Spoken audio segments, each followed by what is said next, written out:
Welcome back to another edition of the Pagcast. I'm your host, Michael Pagani, joined alongside Hamilton Bulldogs forward Liam van Loon. Liam, welcome to the Pagcast. Thank you again for coming on. Yeah, thank you for having me here. Now, during this downtime, a lot of people have turned towards Netflix to spend it. What have you been doing during quarantine? Definitely during quarantine, I'm a huge fisherman. So during the hockey season, I'm not really allowed to get out there as much as I like to. So this quarantine time and all that, it's been really good to just get some time by myself, get fishing again, make up for the time that you missed during the hockey season. Have you been watching any sports that have returned? It's been tough because my schedule, I'm getting ready for this season coming up, so I don't really got a lot of time to watch TV or do stuff like that. But I mean, here and there, I'm gonna see all these little sport activities and whatever. You took over the Bulldogs Instagram account recently. How did that get sorted out? Yeah, I just got a text from Storm, our media guy over in Hamilton, and he just said, "Hey, can you take over this Instagram account?" And I was like, "You know what? Sure, why not? It's a good way to talk to the fans and get back into semi-normal things that we do with the team." And you do have, I guess hockey players would say, a nice mop of hair, good lettuce. You were asked one of those questions on the Instagram takeover. I just want to elaborate on that question of when do you think you'll be getting it cut? Is it going to stay for longer than, let's say, half of the season next year?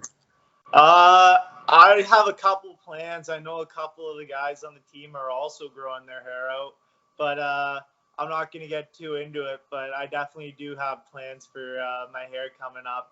Hopefully, it'll get close to the length it was when I got drafted. So you can check out that picture from back in the day a little bit. Getting into your story a bit here, who influenced you to start hockey? Definitely my dad. I mean, he was the one where he would love getting me on the skates, and ever since I was little, one of my first memories is always being on skates. But my dad for sure, and definitely my grandma. I mean, she was there. She's been there through it all. She was there through it all. Unfortunately, she passed away before she could see me playing in Hamilton and doing all these things. But I mean, I know she's proud, and she's someone that's always been that big inspiration for me. Was there a player growing up who you wanted to model your game after? Growing up, right now, I'm sort of going towards like Brendan Gallagher, Brad Marchand. Those guys can change the game on the score sheet, but also they change it just in how they play. I mean, they can bring sort of energy that not many players can bring. Zach Hyman, another one who all these guys, they may not put up points every night, but these guys are blocking shots. They're doing absolutely everything in order for this team to win. So would you be able to speak upon your road to where you are today, like some of the challenges you faced, successes you've had? yeah, I mean, always in hockey, there's going to be those people who don't appreciate you and don't like the way you play or don't agree with everything that you do. So I mean, along the way, there's always been those people, and for me, it's just been I've always been a quiet guy. I like to keep to myself usually, and I just keep my head down, and I'm always working. That's how I've gotten here, and that's how I'll hopefully get to the next level. Growing up in London, what NHL team did you cheer for? I was always a Habs fan growing up. My whole family, since day one, they've been Habs fans, and it was really cool coming to Hamilton because of Mr. Andlauer. I mean, his connection to the Habs, obviously, and that was a really cool moment. And you must be very excited for them to reach the postseason because it seemed improbable for them given this season and where they were at. What makes you most excited for this 2014 playoff with the NHL? I'm excited for it just because you don't know where it's going to go. I mean, any of those teams now with this extended break that they've had and everything, it's going to be super fun to watch because you don't know who's going to win this. It's fair game because all these players are healthy. All these players are 100%. So it's going to be like top tier hockey going into playoffs where usually playoffs is a grind. Playoffs, as I can know from my hockey experience, your body, every single person is usually playing hurt. So this playoffs is going to be really interesting because of that. And, August is a great month for all sports, because we have baseball coming up in around 9 days in July, NBA starting up back in July 30th or 31st, and then hockey August 1st. This is a great time for sports fans because now they can, we're getting to some normalcy, you have to say. Yeah, it's all sport fans are going to be licking their chops here because they've got anything they could want. I mean, got NASCAR too. You've got golf hopefully coming back soon enough at full swing, and it's gonna be great for sports. It's gonna keep people busy, and all those people definitely missed it. So it's great. You were drafted in the third round of the 2017 OHL draft to the Hamilton Bulldogs. What was so special about that moment for you? Yeah, obviously, since I was a little kid, getting drafted to the OHL is always a dream. I mean, growing up in London, you're a diehard London Knights fan since you're born. I mean, I remember growing up and always looking up to those amazing players that have gone through the Knights systems and saying, I'm going to play here one day. But no, just through that whole process, knowing Hamilton and the city it is and everything about it, the fans, and it's just a top-class organization, and I couldn't have been more excited. You played the majority of the 2017-18 season in the Greater Ontario Junior Hockey League with the Ancaster Avalanche. How did you adjust your game to the OHL level? I mean, that team in Ancaster, they have an amazing program now, the Hamilton Kilty Bees, and the coach at the time, Ken Peroff, who's now in Guelph, he played in the OHL and played some years pro, and he helped me so much learning sort of how to adjust that game, even from minor midget to junior B. That whole team, I mean, I wouldn't be where I am right now without that team and the veterans on that team and everyone there. You won Rookie of the Year, correct, with the Ancaster Avalanche? Correct. And how honorable was that for you to be recognized? Yeah, I mean, that was awesome. That'll be something I'll always remember. But like I said, my teammates there, I wouldn't have that without them. Would you be able to take me through the story of how you scored your first OHL goal? Yeah, that was in Windsor. It was just before we were leaving for Thanksgiving break. And honestly, it got just a puck up the wall to Hazy. Hazy chipped it off the glass, and then I just beat Nader. It's pretty funny. We always joke about that. Beat him wide for that chip and just cut to the net and put it past Dipietro. Now, Michael Dipietro is one of the highly touted goalies for the Vancouver Canucks. How successful does that make you feel scoring on a future starter in the NHL? Yeah, that was pretty special. Even he's from the London area. Like, he grew up playing the Alliance and stuff. So, I mean, I got to watch him too growing up. So that was pretty cool. You were a part of the Hamilton Bulldogs squad that beat the Sault Ste. Marie Greyhounds in 6 games for the 2018 OHL Championship. Take me through that experience as a whole. Yeah, I mean, that 2018 team was extremely special. I learned so much from all those guys, and that time being up with them and being able to just watch them. I mean, guys like Brandon Sage and Robert Thomas, the list goes on forever. I mean, every single player on that team made such an impact, and I learned so much just from that short amount of time, being able to watch them and help as much as I could there. Every team goes through challenges during the playoffs. What were some challenges that you faced early on in the playoffs as a team and as an individual? Yeah, for sure. I mean, every single player in the playoffs plays hurt. So, and that's obviously seen. So with that team, there were a lot of players that were injured. But, I mean, you got to, when you're especially that young too, you got to make sure you're going in there and you're keeping spirits high. You've got to make sure that all the guys are good, making sure that you just help out as much as you can, because when you're that young, you got to make sure those older guys are up to the highest standard that they can play at.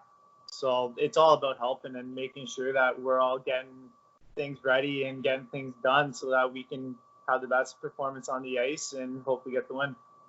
What was the Memorial Cup like for you? that was an awesome experience. I mean, that's something you dream about as a kid, being able to play in, watch, whatever. And I mean, being able to go there and be actually a part of it. It was an amazing experience over there in Regina, and just the amount of memories I have with that team and going to eat, going to the banquet, all the stuff that we did. It was incredible. Next year's playoffs didn't get much easier as you guys had to go up against the Ottawa 67s, another successful franchise. How tough is it, with your mentality, knowing you're going up against top future draft picks in Jack Quinn and Marco Rossi? You really don't think about it. I mean, we look at a team's roster and we just see names on a page. We see another group that we have to bring our A game against. But I mean, that was really tough playing against an amazing team that they had. And I mean, for us, it was a great learning experience. We had one of the youngest teams in the OHL at that point, and all of us, I mean, me, Hazy, Mo, the list goes on. We all got to learn so much just from that playoff experience. How long did it take you to get over the sweep? It took me a little bit. I mean, you never want to get out that way. You always go out there and you're putting up the biggest fight you possibly can. But I mean, you just got to soak it up and learn from it. And that's what we did. And we were hoping to show what we learned from it this playoff run, but we're going to wait till the next one. Do you ever pay attention to how the league unwinds after you get eliminated? Depends. I mean, for me, myself, I like to take some time to just look back on my year, talk to the coaches, make sure I know what I have to do in order to be ready for this next season. It's always about moving forward for me, and I always want to be one step ahead of myself and make sure I know what I need to do in order to get the job done. Now, I did go to this year's Family Day game against the Kitchener Rangers, and I was chirping. So, the Bulldogs, we got out to a lead early on. It was a pretty enormous lead, and I was, chirping the Ranger fans that were sitting in front of me. And, the game unraveled in unfortunate circumstances. As a player, from your perspective, how, I guess, terrible is it having a game with such a big lead? Like, I believe it was 5-0, and then it just unravels in front of you. Yeah, it's definitely a heartbreaker. I mean, you play those games and you get to that lead and you want that win so badly. But like I said before, every game you learn something new from. Every game you're getting that much more experience that you can take to the next one.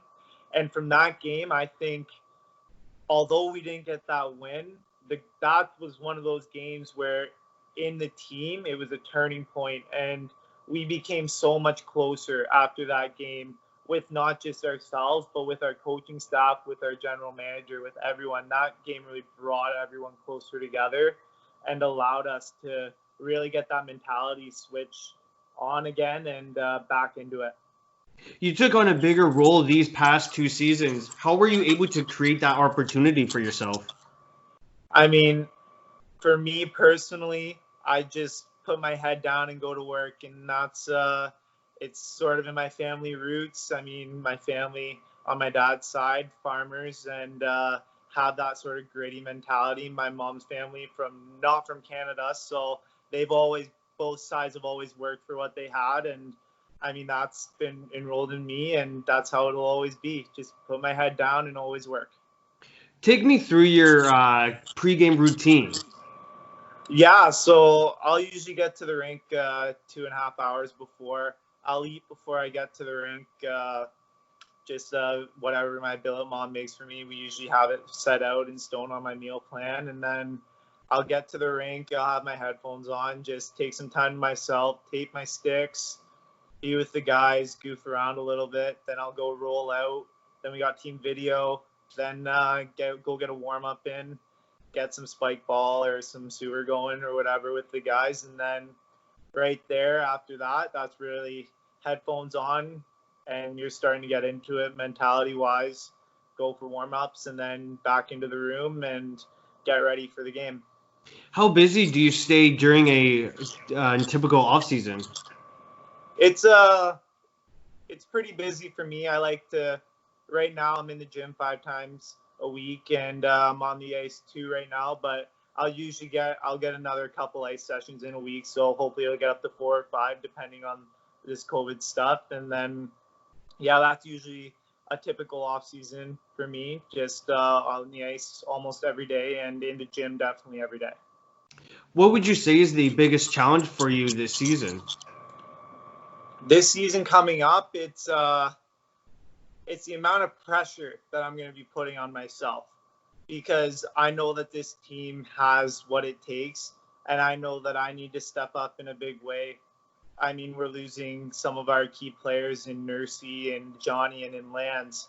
And for myself, I want to be able to put that pressure on myself and know that I can take that next step, not just on the team, but in the league, and make my name known that I'm ready to come in this year and I'm ready to show everyone what I've got and that I'm a force to be reckoned with. You mentioned teammates that you're going to lose this season and upcoming. You just lost Michael Renwick, who got traded, unfortunately. How would you describe your relationship with him?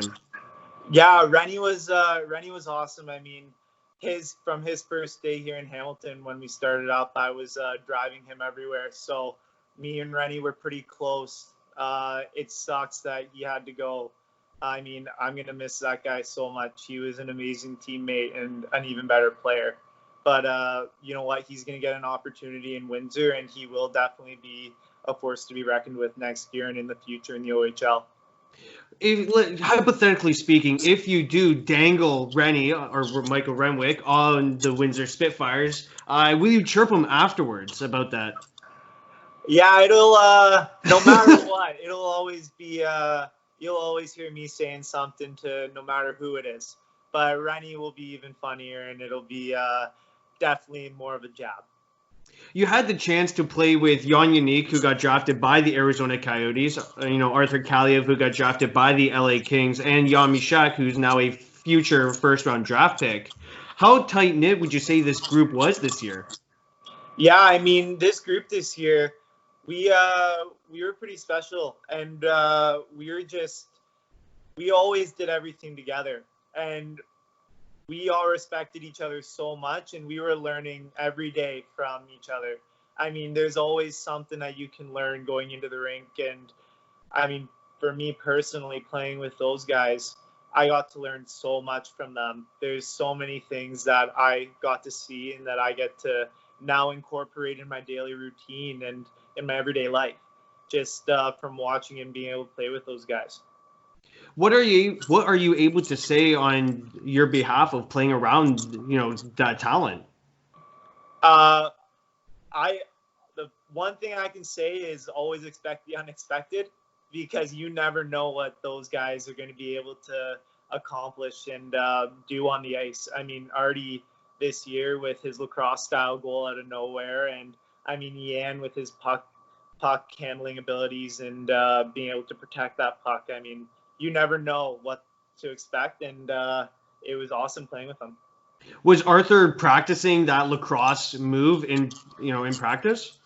All the time. I mean, I can think back to even last year with him and Stromer. They would always just goof around at practice, picking up pucks, doing whatever. But that move is a typical move that guys like to just goof around with in practice and do. So, yeah, it was awesome to see Artie finally do it in game. Although you didn't get a letter on your jersey, would you agree or disagree that you as an individual has to still step up as a leader? Yeah, I mean, personally, I hold myself to a standard where I want to be a guy who guys can always go to and who really leads by example, who goes out there and works his bag off every day and does his thing, and guys who are younger can look up to and say, you know what, this guy works so hard every day and look how far he's come. So, I mean, for me personally, I just want to be that influence on guys and be able to be a good role model so they know that the hard work will pay off. Now, with you growing up in London, obviously your family must be in attendance whenever you guys do play the Knights in the Budweiser Gardens. How special is it playing in front of your family? Yeah, London's always super special. I mean, I get to go onto that ice, and I can pick out the seats that I used to almost always sit in when I would go watch games. And I have so much family down there. I'm so grateful for all the support that they give me. But yeah, London's always super fun. I got to start there. I got to stand on that blue line, and it's super special. There's no feeling like it. You've played in numerous teddy bear toss games. Is there a clear one that is your favorite? That goal this year that Hazy got, that was pretty special.